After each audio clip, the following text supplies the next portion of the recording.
Hi folks, welcome back. What we're going to work on right now is putting in the beard, okay, now, and the mustache. So I'm going to do half of it, you do the other half offline.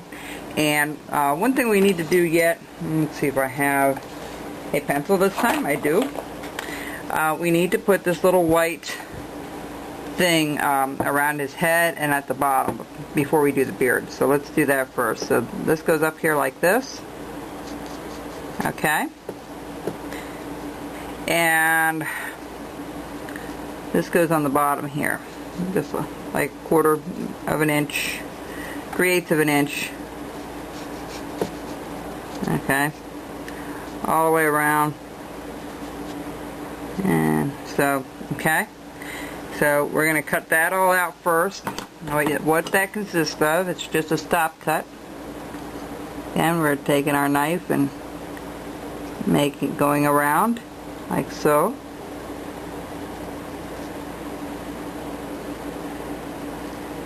And then undercutting it on this side.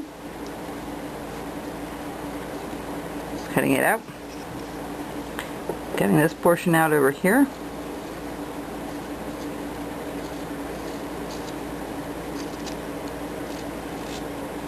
Your knives really need to be sharp, folks. Don't forget to put your glove on and your thumb guard. Some people are still questioning why I don't wear one. I've explained that a couple of times, and if you're wondering, go look at my video called Gloves and Safety Gloves. I explain why I don't wear one, but I recommend all beginners to wear one. We didn't have this when I was started to carve, so you know, I am so used to doing without one, but that doesn't mean you shouldn't wear one. But it is a choice, up to you.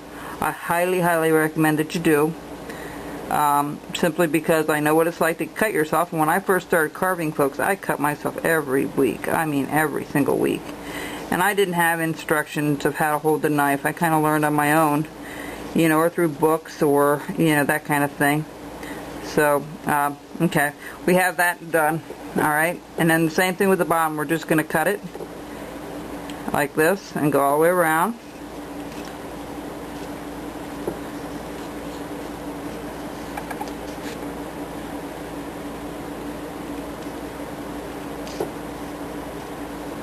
To the other side, and like that.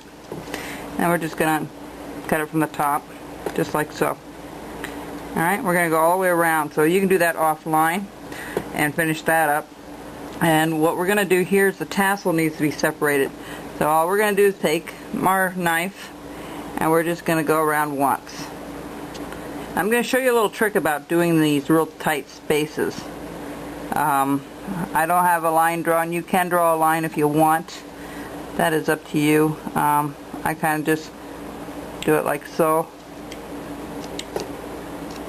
Just separate it. You see how it looks separated now? And just cut a little piece out like that.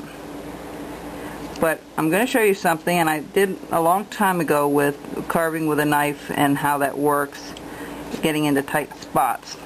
When you get into tight spots, you know, your tendency is to cut it straight across like this, when like turning, okay?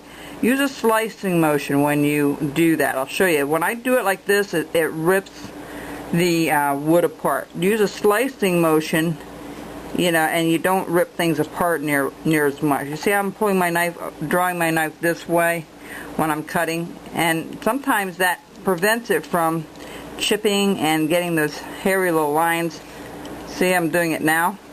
Because of very tight areas, it's hard to get a clean cut. And your cut gets a little cleaner if you can use that slicing motion. Now, I'm not using it here because I'm trying to get that line out.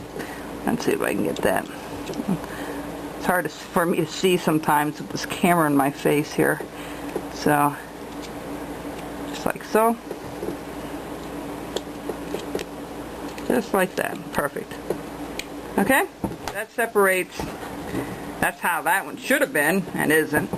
Alright? And then the last thing we're going to do before we paint, and I'm going to let you do this offline, is doing our beard. Okay? And our mustache. Now, our mustache just consists of 3 lines going up, like this. 1, 2, 3. and then going back and cutting those, and I'll let you do those offline.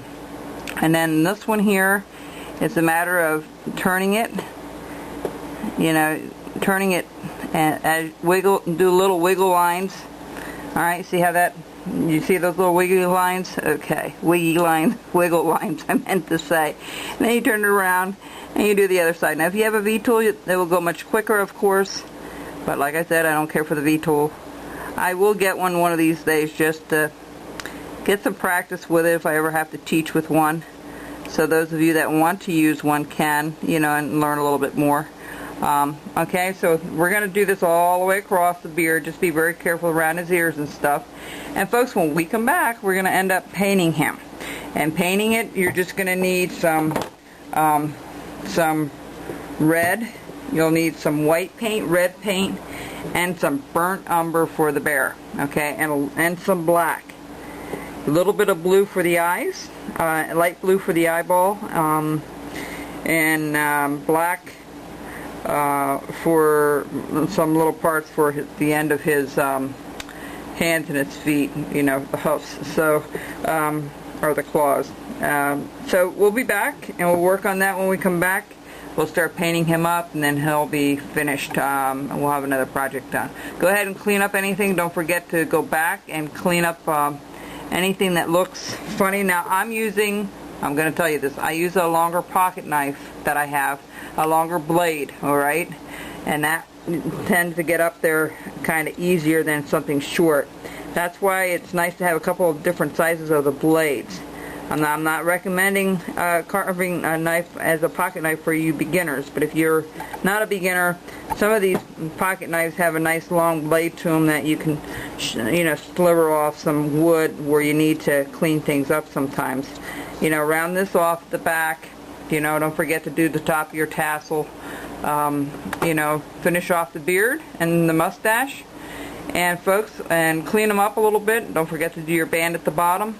And only cut from this side up, this way up and down, like this, and we'll come back and we'll paint him. Okay, we'll be back.